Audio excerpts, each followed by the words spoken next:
Celebrations continue after Sydney's Olympic victory.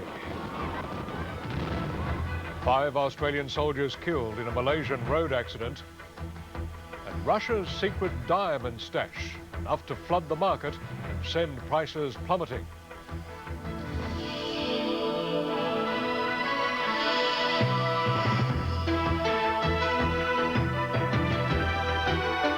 From National 9 News, this is Nightline with Jim Whaley.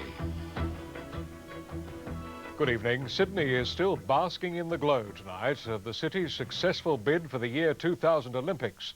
It was a long campaign, especially unnerving over the past few days, as Beijing firmed as the favourite. But when it came to the crunch, Sydney sneaked in by 2 votes. Robert Penfold reports from Monte Carlo. The 89 voting Olympic delegates filed back into the stadium. They knew, the audience looked for hints. The Premier sought the reassurance of bid leader Rod McGeouch's arm. Then IOC President Juan Antonio Samaranch opened the envelope. The winner is Sydney, Australia. Premier John Fay led the outburst of pure joy mixed with no small measure of relief. 3 years of work, and now the payoff. And we're just all thrilled. So it's been coming for a long, long time, because you can wish for all you want. You've still got to make it work. I think we campaigned well, but I think in the end the popularity of Australia really got us there.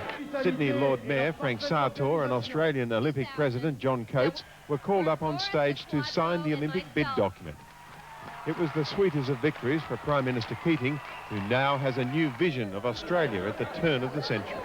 Well, I think it'll be a great confidence builder for the country to think that Australia can be taken seriously in an international pageant like the Olympics. Right down to the wire, there were those scare stories that the IOC just couldn't ignore the emerging giant of China. But they were all wrong. They have judged Sydney on what it has to offer now, not on what Beijing is promising in years to come. Across the hall, the confident Chinese delegation was stunned. They were sure they had the numbers, the emotion flowed. Now they would have to live by their promise to try again another time.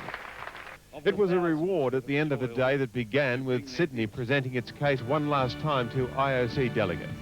Our secret weapon, 11-year-old Tanya Blanco.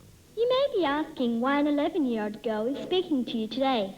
So tonight she was there too in all her innocence. It's undescribable, I can tell you. The vote was close, uncomfortably close. 45 to China's 43. Istanbul went out first, followed by Berlin. China won the first 3 rounds. Then, with Manchester finally eliminated, 8 of their 11 votes came our way. 1 more vote for Beijing, and it would have been a draw. So it would then have depended on the casting vote of Mr. Samaranch, known for his desire to bring China out of the political wilderness. Tonight, a party for the 100 or so Sydney supporters here. Monaco's Prince Albert dropped in to say congratulations.